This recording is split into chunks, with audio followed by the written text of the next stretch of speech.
Hi I'm Shivaji బండి. Hi, Chef. You got a mail.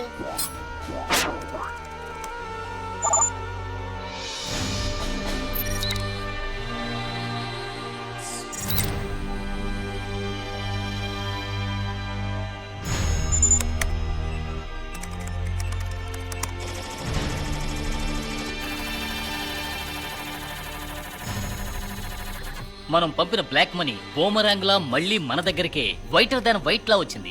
ఇది మనం పబ్లిక్ గా ఖర్చు పెట్టచ్చు. లీగల్ గా ఎవరు ఏ ప్రశ్న వేయలేరు. బ్లాక్ మనీ అంతా వైట్ గా మార్చేశాం. ఇక బ్లాక్ మనీ దాచుకున్న వాళ్ళందరినీ వైట్ గా మార్చాలి. అర్థం కాలా శివాజీ? అరెస్ట్ చేసి జైల్లో పెడితే అందరూ అక్కడ వైట్ అండ్ వైటేగా. Hello, income tax office, investigation wing ఇవ్వండి. సందు దొరికినప్పుడల్లా దుమ్ము రేగ్గొడుతున్నావు శివాజీ. సార్, నా దగ్గర ఆదిశేషు, ఆనందరావు లాంటి చాలా మంది పెద్దల బ్లాక్ మనీకి సంబంధించిన డాక్యుమెంట్స్ కాపీలు ఉన్నాయి. మీరు రైడ్ చేయడానికి ఉపయోగపడతాయి. వెంటనే ఆ డాక్యుమెంట్స్ మాకు పంపండి. ఓ ఎస్, పంపిస్తాను సార్. అయ్యగారు, అయ్యగారు, ఎవరది? డ్రైవర్ అయ్యగారు, తమను చూడడానికి ఎవరో వచ్చారు అయ్యగారు. ఏంటయ్యా? కోపడకండి అయ్యగారు, వేరే తమరిని. We are from the income tax department. ఏయ్, ఎవరడికి లోపలికి వచ్చారు? మినిస్టర్కి ఫోన్ చేయనా? Sorry sir, we are from CBI. ఏంటయ్యా పెద్ద సిబిఐ?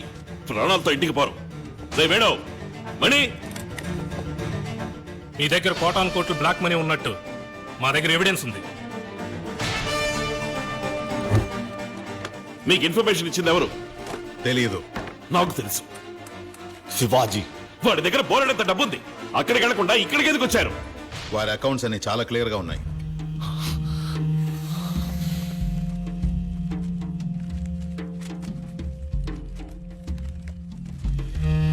ఇవేవి అకౌంట్స్ కి రాలేదు. ఈ పంచనామాలో ఒక సంతకం పెట్టండి.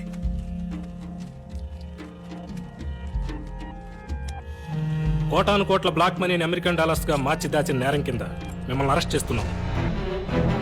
నమస్కారం. ఈనాటి ముఖ్యాంశాలు. ఈ రోజు ఒకే సమయంలో రాష్ట్రం మొత్తంలో ఉన్న పెద్ద పెద్ద పారిశ్రామికవేత్తల ఇళ్లలోనూ, రాజకీయ నాయకుల ఇళ్లలోనూ, వారి కార్యాలయాల్లోనూ ఆదాయపు పన్ను శాఖ వారు, సిబిఐ అధికారులు ఆకస్మిక దాడి జరిపారు. వాళ్ల వద్ద ఉన్న కోటాను కోట్ల బ్లాక్ మనీని స్వాధీనం చేసుకున్నారు. పన్ను ఎగవేత, హవాలా, విదేశీ కరెన్సీని అక్రమంగా దాచి ఉంచిన నేరాల కింద వందలాది మంది నగర ప్రముఖులు, పెద్దలు ఖైదు చేయబడ్డారు.